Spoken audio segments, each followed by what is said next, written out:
Bihar police मुख्यालय के ADG Jitendra Singh Gangwar ने बताया कि बिहार में जल्द ही बड़ी पैमाने पर सिपाही और दरोगा बहाली की प्रक्रिया शुरू कर दी गई है। उनके मुताबिक सरकार ने तकरीबन 21,000 से अधिक सिपाही और 1288 दरोगाओं की बहाली की जाएगी।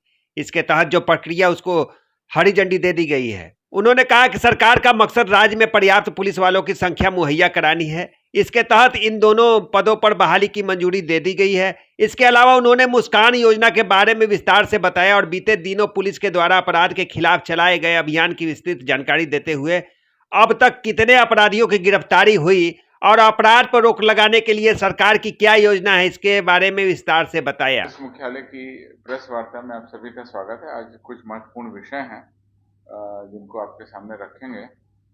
सबसे पहले आपको जानकारी ये दे दें कि लगातार बिहार पुलिस को सुदृढ़ करने के लिए और जनसंख्या के अनुपात में पुलिस बलों की पूर्ति करने के लिए हम लोग लगातार कार्रवाई कर रहे हैं।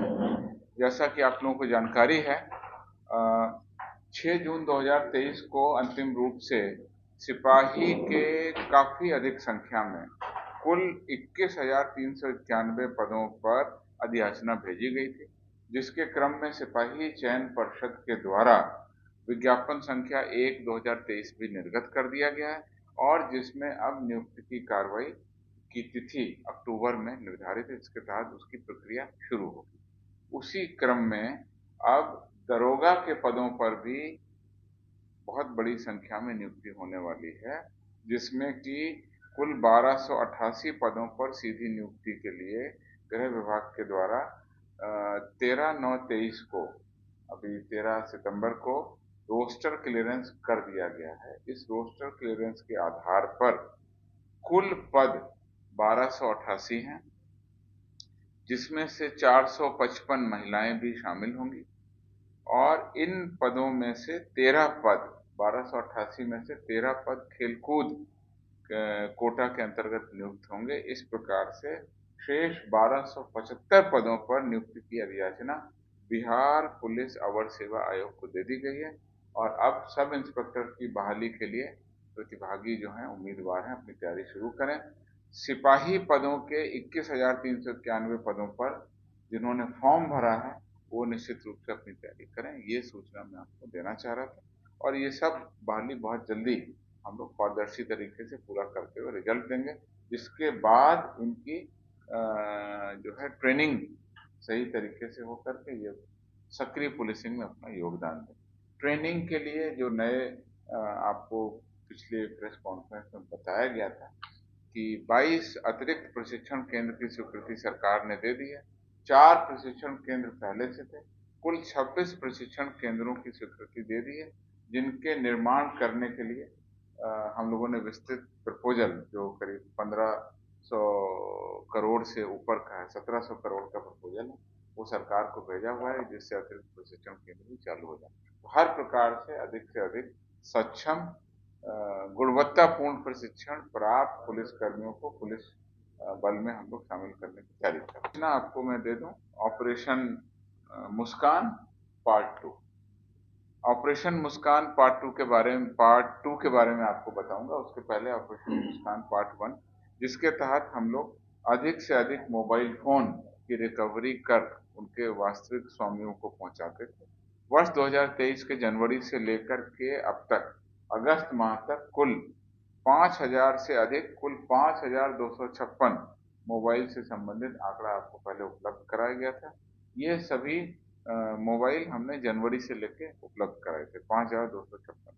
अब इसके अलावा पार्ट 2 के अंतर्गत अब हम लोग मोटरसाइकिल पर अपना केंद्र रखे हुए हैं, क्योंकि मोटरसाइकिल ऑफिस काम पर आने जाने, बच्चों को स्कूल छोड़ने, घरेलू काम करने के लिए काफी उपयोगी होता है और जहाँ कहीं पे लगाते हैं अगर चोरी हो जाती है तो उसकी रिकवरी की दिशा में ऑपरेशन मुस्कान पार्ट 2 हम लोगों ने शुरू किया है और एक अभियान के तहत रिकवरी कर अब उनके मालिकों को मोटरसाइकिल भी उपलब्ध करा रहे हैं। इसका आंकड़ा मेरे पास में है। जनवरी से अगस्त तक कुल 2,263 मोटरसाइकिल को रिकवरी कर उनके मालिकों तक पहुंचाया, जहां एक और 5,256 मोबाइल फोन रिकवरी किए पुलिस ने, वहीं दूसरी ओर 2,263 मोटरसाइकिल को भी रिकवरी किया।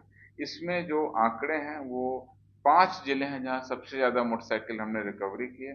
समस्तीपुर में 266, गया में 252, नालंदा में 190, सारण में 166, दरभंगा में 110 और बाकी जिलों में 100 से कम। कुल आपको बताया 2263। और ऑपरेशन मुस्कान पार्ट 2 के तहत भी हम नागरिकों के चेहरों पर खोई हुई मुस्कान वापस लाने की पुरजोर कोशिश। तीसरी मुख्य उपलब्धि जो अपराध कर्मियों के विरुद्ध मुख्यालय स्तर पर विशेष इकाई विशेष कार्यबल गठित है, उसके द्वारा क्या विशेष कार्रवाई अभी तक की गई है जनवरी से लेकर अगस्त तक, वो मैं आपको बताऊंगा। और खासकर अगस्त महीने में क्या उपलब्धि हुई है वो बताऊंगा और विस्तृत रूप से वो प्रेस नोट में आपके सामने जारी रहेगा। कुल जनवरी से लेकर अगस्त तक हमारा जो विशेष कार्यबल है जो मुख्यालय स्तर पर अपराध कर्मियों, नक्सलियों और संगठित अपराध के विरुद्ध विशेष रूप से कार्रवाई करता है, उसके तहत कुल मोस्ट वांटेड गिरफ्तार अपराधियों की संख्या 401 जनवरी से लेकर अगस्त तक, जिसमें 13 घोषित इनामी अपराध कर्मी हैं। गिरफ्तार टॉप 10 अपराध कर्मी 88, गिरफ्तार नक्सली 19, जिसमें से एक नक्सली पर इनाम घोषित था। कुल देशी हथियारों की बरामदगी एसटीएफ के द्वारा की गई 183, कुल जिंदा कारतूस की बरामदगी 7588, कुल पुलिस हथियारों की बरामदगी, बहुत सारे हथियार पुलिस से अभियान के क्रम में नक्सलियों के द्वारा कभी लूटे गए होंगे, उन सब की बरामदगी हो रही है। इसमें 5 पुलिस हथियारों की बरामदगी हुई है इस साल। AK-47 3, SLR 1, 303 rifle 1। जो 303 राइफल है वो इस महीने अगस्त में बरामद हुआ।